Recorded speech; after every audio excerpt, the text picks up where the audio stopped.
ചെളിക്കുളമാകുന്ന റോഡുകളുടെ വാർത്തകൾ നമ്മൾ നിരവധി തവണ കണ്ടിട്ടുണ്ട്. എന്നാൽ കോട്ടയത്ത് കുളമായിരിക്കുന്നത് ഒരു റെയിൽവേ മേൽപ്പാലമാണ്. കോട്ടയം നഗരത്തിലുള്ള മണിപ്പുഴ മൂലേടം റോഡിലെ റെയിൽവേ പാലമാണ് യാത്രക്കാർക്ക് ദുരിതമായി മാറിയിരിക്കുന്നത്. ടാറിംഗ് ഇളകി മാറി കുഴികൾ രൂപപ്പെട്ടിട്ടും റീടാറിംഗ് നടത്താൻ ബന്ധപ്പെട്ടവർ ഇതുവരെ തയ്യാറായിട്ടില്ല.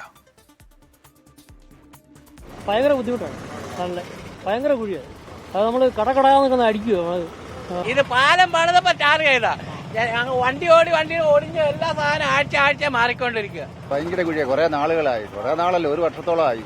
രാത്രിയിൽ പോകുമ്പോൾ ചിലപ്പോൾ ചിലരൊക്കെ അലച്ചിട്ട് വീഴുന്നുണ്ട്. അതുപോലെ സൂക്ഷിച്ചു പോയില്ലെങ്കിൽ അപകടം ഉണ്ടാവും.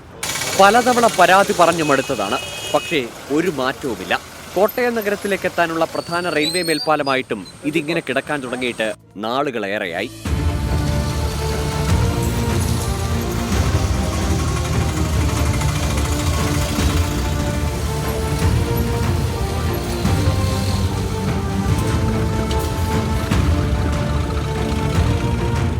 ടാറിംഗ് ഇളകി മാറി കുഴി രൂപപ്പെട്ടതോടെ അപകടങ്ങളും പതിവ്. മഴക്കാലമായാൽ പിന്നെ പറയേണ്ട. ഇരുചക്രവാഹനക്കാർക്കാണ് ദുരിതം കൂടുതൽ. ടാറിംഗ് ജോലികൾ നടത്തുന്നതിന് വേണ്ടി ബജറ്റിൽ തുക വകയിരുത്തിയിരുന്നു.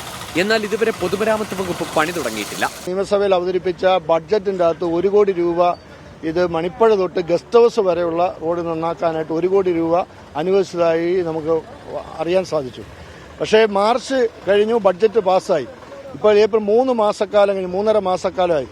അതിന്റെ യാതൊരു ഫോളോ അപ്പും നാളിതുവരെ നടത്തിയിട്ടില്ല.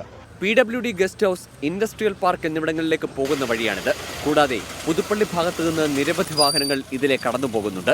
മുൻപ് റെയിൽവേ ക്രോസിംഗ് ആയിരുന്നപ്പോൾ യാത്രക്കാരുടെ വിലപ്പെട്ട സമയം ഇവിടെ നഷ്ടമായിരുന്നു. വലിയ പ്രതിഷേധങ്ങൾക്കൊടുവിലാണ് മേൽപ്പാലം വന്നത്. എന്നാൽ ഇപ്പോൾ ഈ മേൽപ്പാലവും ദുരിതമായി മാറിയിരിക്കുകയാണ്. 24 കോട്ടയം.